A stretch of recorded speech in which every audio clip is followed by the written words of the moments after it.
നമഃശിവായ. ഓം ശ്രീ ഗുരുഭ്യോ നമഃ. ഇന്ന് കലാലയങ്ങൾ ദിനം പ്രതി വർദ്ധിച്ചു വരുന്നു.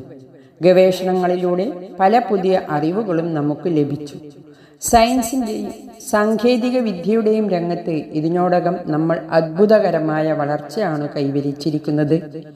വിദ്യാഭ്യാസത്തിൻ്റെ കാര്യത്തിലും ഉയർന്ന ഔദ്യോഗിക പദവികൾ അലങ്കരിക്കുന്ന കാര്യത്തിലും പുരുഷന്മാർക്കൊപ്പം സ്ത്രീകളും മുൻപന്തിയിലെത്തിയിരിക്കുന്നു. ഇതെല്ലാം സമൂഹം പുരോഗമിക്കുന്നതിൻ്റെ തെളിവുകളായിട്ടാണ് നമ്മൾ കണക്കാക്കുന്നത്.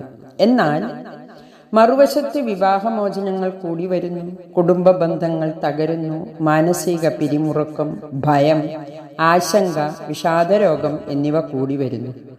സംഘർഷവും അശാന്തിയും സമൂഹത്തിൽ വർദ്ധിച്ചു വരുന്നു. സഹജീവികളോടുള്ള സ്നേഹവും വിശ്വാസവും ആദരവും കുറയുന്നു.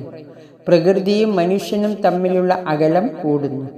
ഇന്ന് ഈ ലോകം ഒരു വേഴാമ്പലിനെ പോലെ ശാന്തിയുടെയും പ്രേമത്തിൻ്റെയും തെളിനീരിനു വേണ്ടി കൊതിക്കുകയാണ്.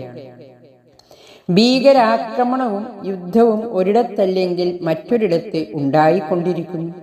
ഇപ്പോൾ തന്നെ നിരവധി മനുഷ്യ ജീവനുകൾ ബലിയഴിക്കപ്പെട്ടു കഴിഞ്ഞു.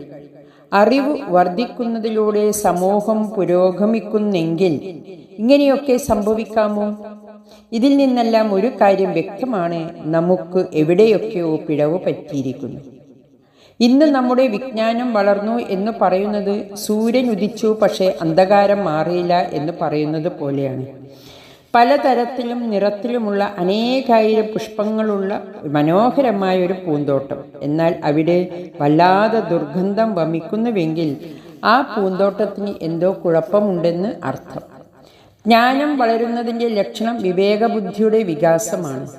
വാക്കും അർത്ഥവും പോലെ, വിളക്കും വെളിച്ചവും പോലെയാണ് വിവേകവും ജ്ഞാനവും. വിവേകമില്ലാതെ അറിവ് അർത്ഥമില്ലാതെ വാക്കുപോലെയാണ്, തെളിയിക്കാതെ വിളക്ക് പോലെയാണ്. ബാഹ്യമായ ലോകത്തിനെയും വസ്തുക്കളെയും കൈകാര്യം ചെയ്യുന്നത് പോലെ തന്നെ ആന്തരികമായ ലോകത്തിനെ, മനസ്സിനെ നിയന്ത്രിക്കേണ്ടതും ആവശ്യമാണ്. ഇല്ലെങ്കിൽ അത് വ്യക്തിത്വത്തിൻ്റെ വികലമായ വളർച്ചയായി തീരും.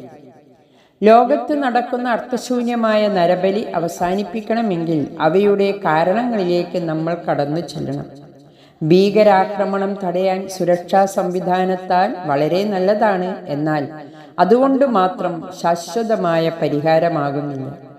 ബോംബുകളേക്കാൾ ഏറ്റവും വിനാശകാരിയായ മറ്റൊരു സ്ഫോടക വസ്തുവുണ്ട്. മനുഷ്യ മനസ്സിലെ വെറുപ്പും വിദ്വേഷവുമാണത്. അതിനെ ഒരു യന്ത്രത്തിനും കണ്ടുപിടിക്കാൻ സാധിക്കില്ല എന്നതാണ് സത്യം. അമ്മ ഒരു കഥ പറയുന്നു.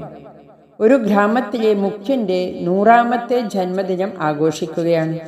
അഭിമുഖം നടത്താൻ വന്ന പത്രക്കാർ ചോദിച്ചു, 100 വയസ്സുവരെ ജീവിച്ചതിൽ നിങ്ങൾക്ക് ഏറ്റവും അഭിമാനകരമായ നേട്ടമെന്താണ്? അദ്ദേഹം പറഞ്ഞു, 100 വയസ്സുവരെ ജീവിച്ചിട്ടും ഭൂമിയിൽ എനിക്കൊരു ശത്രു പോലുമില്ല. ആഹാ, എത്ര മനോഹരമായിരിക്കുന്നു! ഇതെല്ലാവരും മാതൃകയാക്കേണ്ടതാണ്. ആകട്ടെ, എങ്ങനെയാണിത് നിങ്ങൾ സാധിച്ചത്? ആശ്ചര്യത്തോടെ പത്രക്കാർ ചോദിച്ചു. ഗ്രാമമുഖ്യൻ പറഞ്ഞു, എനിക്ക് ശത്രുവായി വന്ന ഒരാളെ പോലും ഞാൻ ഈ ഭൂമിയിൽ ജീവനോടെ വെച്ചിട്ടില്ല. പലരും ഈ ഒരു കാഴ്ചപ്പാടിലാണ് ഇന്ന് ശത്രുത ഇല്ലാതാക്കുന്നത്. ഇത്തരം ദുർവികാരങ്ങൾ പൂർണ്ണമായും തുടച്ചു മാറ്റാതെ സമൂഹത്തിൽ ശാന്തിയും സമാധാനവും കൊണ്ടുവരിക പ്രയാസമാണ്. ഭീകരാക്രമണങ്ങളുടെയും യുദ്ധങ്ങളുടെയും കെടുതികൾ അനുഭവിക്കുന്നവരുടെ മനസ്സിൽ നാം ആശ്വാസത്തിൻ്റെയും പ്രത്യാശയുടെയും തിരുനാളം തെളിയിക്കണം. ഹൃദയം കൊണ്ട് അവർക്ക് വേണ്ടി പ്രാർത്ഥിക്കുവാനും കൈകൾ കൊണ്ട് അവരെ സേവിക്കുവാനും നമ്മൾ സന്നദ്ധരാകണം. മനസ്സ് തുറന്ന് മറ്റുള്ളവരെ മനസ്സിലാക്കാനും അവരുടെ ദുഃഖങ്ങൾ പങ്കുവയ്ക്കാനും തയ്യാറാകുമ്പോൾ നമ്മുടെ ദുർബലതകൾ ഓരോന്നായി ഇല്ലാതാകും. ക്രമേണ നമുക്കും സമൂഹത്തിനും നന്മയും വളർച്ചയും ഉണ്ടാകും. വളരെ കാലമായി പിരിഞ്ഞിരിക്കുന്ന പ്രിയപ്പെട്ട ഒരു സുഹൃത്ത് നിങ്ങൾക്കുണ്ടെന്നും അയാൾ നിങ്ങളെ കാണാൻ വരുന്നെന്നും വിചാരിക്കുക. നിങ്ങൾ സന്തോഷത്താൽ തുള്ളിച്ചാടും. സുഹൃത്തിനെ സ്വീകരിക്കാൻ എല്ലാവിധ തയ്യാറെടുപ്പുകളും നടത്തും. വീട് മോടി പിടിപ്പിച്ചും സ്വാദിഷ്ടമായ ഭക്ഷണം ഒരുക്കി സ്നേഹത്തോടെ ഉത്സാഹത്തോടും കൂടി നിങ്ങൾ ആ സുഹൃത്തിനെ കാത്തിരിക്കും. നമ്മുടെ ജീവിതത്തിലെ ഓരോ നിമിഷത്തെയും ഈ മനോഭാവത്തോടെ സ്വീകരിക്കാൻ കഴിയണം. ഉത്സാഹത്തോടെ, ഉന്മേഷത്തോടെ ഓരോ നിമിഷവും മറ്റുള്ളവർക്ക് ഉപകാരം ചെയ്ത് ജീവിക്കുക. വിത്തിൽ വൃക്ഷമെന്ന പോലെ ഈശ്വരശക്തി നമ്മിൽ ഓരോരുത്തരിലുമുണ്ട്.